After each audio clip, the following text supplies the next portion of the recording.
Hello. Well, until the coronavirus outbreak, Dave and I thought that we would be in Derby today because today is International Nurses Day, because it's the birthday of Florence Nightingale, the pioneer of modern nursing. And Dave and I were hoping to be at a special service in Derby Cathedral today, Derby being where we both trained, he as a nurse and me as a midwife in the 1980s and 90s. Well, Florence Nightingale has always therefore been really inspirational, as any nurse will tell you. Today is a special day. But as it's the bicentenary of her birth in 1820, this year was said to be the International Year of the Nurse. And wow, have nurses ever lived up to that this year.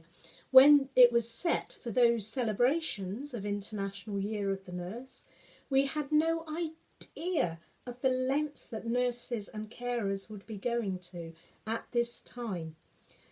Well, Florence Nightingale, as you probably know, learned her trade particularly in the Crimean War in a place called Scutari, which is now in Turkey. And it really struck me how Florence and her, I think it was 38 nurses went with her that she'd trained, went along and they just changed the whole atmosphere of that place of war and sorrow and horrendous suffering. They started very basically with hygiene, with washing their hands between patients, much to the mockery of the then doctors who were there, who didn't think that could make any difference at all. But they washed their hands. They cleaned the place up under Florence's direction so that good hygiene practices were put in. And these were men who were suffering terribly, far from home, unable to have any contact from loved ones.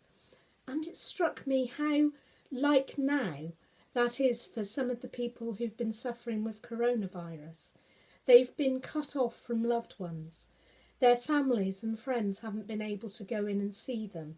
And they've been in a scary place, feeling pretty terrible.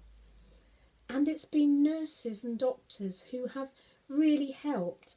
I've had a friend who's been in hospital for many, many weeks, and I know that the nurses have gone, even when he was unconscious, and taken a mobile phone so that his wife can speak words of encouragement to him. I know of nurses who have held the hands of patients who are dying, who have spoken words of encouragement, comfort, compassion to them. Not so very different in 200 years. The nursing, compassion and care is at the very root of nursing. Well, of course, the other thing that Florence is known for, she was called the Lady of the Lamp, because in the dead of night she would go round these dark wards where people weren't sleeping, when some of them might have been, but she would go with her little lamp, and that would give the soldiers, the patients, such comfort. And we all need light, don't we? Light illuminates, to state the obvious. It can show us something of where we're going. It can show us the step ahead. Sometimes it doesn't light too much ahead, just enough to make that next step.